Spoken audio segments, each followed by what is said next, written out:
2 দিন পরেই ঈদ। আমাদের জেনারেশনে এমন খুবই কম মানুষ খুঁজে পাওয়া যাবে যারা আসলে চাঁদ রাতে কিংবা 31st নাইটে আতশবাজি ফোটান নাই। যদিও আতশবাজি আমাদের পরিবেশের জন্য একটু ক্ষতিকর, এ আগাতে যাচ্ছি না, বাট আতশবাজিতে যে আমরা দেখি যে বিভিন্ন রং বেরঙের আগুনের ফুলকি ছড়িয়ে যায় বা বিভিন্ন রঙে রঙিন হয়ে যায় আকাশ, মূলত এটা কেন হয়, আসলে এই রঙের রহস্যটা কি বা এই রঙের পিছনে কেমিস্ট্রি কি আছে, এই কেমিস্ট্রিটা কি সেটা আমরা আজকে জানার চেষ্টা করব। এই কেমিস্ট্রি বোঝার জন্য আপনাদের বোর পরমাণু মডেল তথা বোর তত্ত্ব নামে একটা তত্ত্ব আছে, এটা বোঝা লাগবে। যাক, ভয় পাওয়ার কোনো কারণ নাই, আসলে গল্প আকারে জিনিসটাকে বুঝাই দেব। তো চলেন শুরু করি। প্রধানত আমাদের আতশবাজিতে 3 ধরনের রাসায়নিক পদার্থ থাকে। সেটা কি কি? প্রথমত হচ্ছে জ্বালানি বা ফুয়েল থাকে, নাম শুনেই বুঝতে পারতেছেন আসলে এটার কাজ কি। এরপর থাকে হচ্ছে চারক বা অক্সিডাইজার। এটার কাজ হচ্ছে মূলত জ্বালানি যে জ্বলে তার প্রজ্বলন ক্ষমতাটাকে বাড়ায় দেওয়া। এরপর 3 নাম্বার সর্বশেষ যে নাটের গরু কিংবা যে হচ্ছে বিভিন্ন রং তৈরির কারিগর, তার নাম হচ্ছে কালারিং এজেন্ট। এই কালারিং এজেন্ট এর কারণেই মূলত বিভিন্ন রং বেরঙের ফুলকি তৈরি হয়।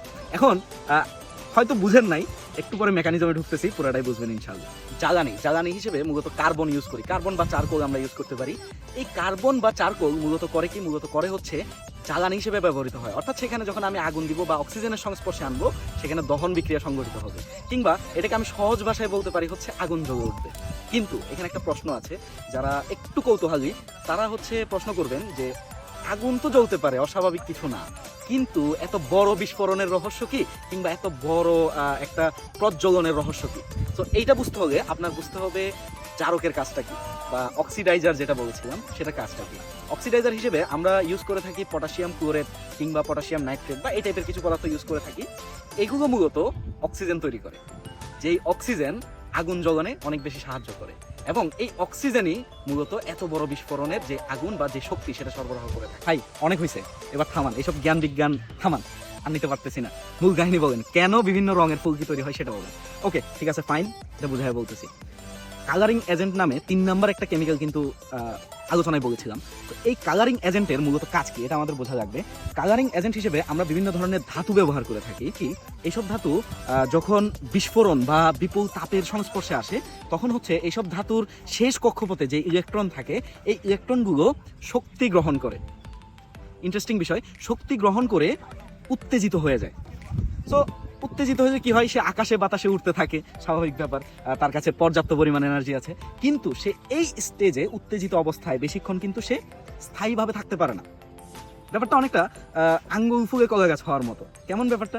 সে রাতারাতি অনেক টাকার মালিক হয়ে গেছে, কিন্তু ওই টাকা সে কিন্তু ধরে রাখতে পারতেছে না। তেমনিভাবে যে ইলেকট্রনটা শক্তি গ্রহণ করলো, সে শক্তি গ্রহণ করে উত্তেজিত অবস্থায় বেশিক্ষণ থাকতে পারে না, সে শক্তি নির্গমন করা শুরু করে। তো শক্তি যখন নির্গমন করা শুরু করে, অর্থাৎ যে শক্তি সে গ্রহণ করেছিল সেটাই কি বাইরে বের করে দেওয়া শুরু করে। এখন কোন রূপে বাইরে বের করে? ফোটন কিংবা আলোর কণা রূপ। এখন এই ফোটন কিংবা আলোর কণা বিভিন্ন রঙের হয়ে থাকে। এখন কোন রঙের হবে সেটা নির্ভর করে হচ্ছে কোন ধরনের ধাতব পদার্থ দিয়ে আমি আতশবাজিটা তৈরি করছি সেটার উপর। যেমন আমি বলতে পারি, যদি সোডিয়াম দিয়ে আমি তৈরি করে থাকি, সেক্ষেত্রে হচ্ছে সোনালি হলুদ রঙের আমরা ফুলকি দেখতে পাবো। এরপর আমরা যদি কপার দিয়ে প্রস্তুত করে থাকি আতশবাজিটা, সেক্ষেত্রে আমরা দেখতে পাবো নীল বর্ণের রং তৈরি হচ্ছে আকাশে। এটা আপনারা প্রাত্যহিক এক্সপেরিমেন্টে এই জিনিসটা আসলে বুঝতে পারবেন যে আপনারা যখন একটা তামার তার আগুনের মধ্যে পুরাবেন, দেখবেন হচ্ছে সেটা নীল বর্ণের যে আগুন তৈরি করতেছে। তো এটা কিন্তু আমরা প্রাত্যহিক এক্সপেরিমেন্টে দেখতে পাই। এছাড়াও আপনি যদি স্ট্রনশিয়াম দিয়ে তৈরি করেন, সেক্ষেত্রে হবে লাল বর্ণের আগুন। এছাড়া আপনি যদি ব্যারিয়াম দিয়ে তৈরি করেন, সেক্ষেত্রে হবে সবুজ বর্ণের আগুন। সো এটাই হচ্ছে মূলত আতশবাজির মূল মেকানিজম। সো এরই মাধ্যমে আপনারা কেমিস্ট্রির একটা জটিলতম একটা তত্ত্ব বা থিওরি শিখে ফেললেন, সেটা হচ্ছে বোর থিওরি। আপনাদেরকে অভিনন্দন।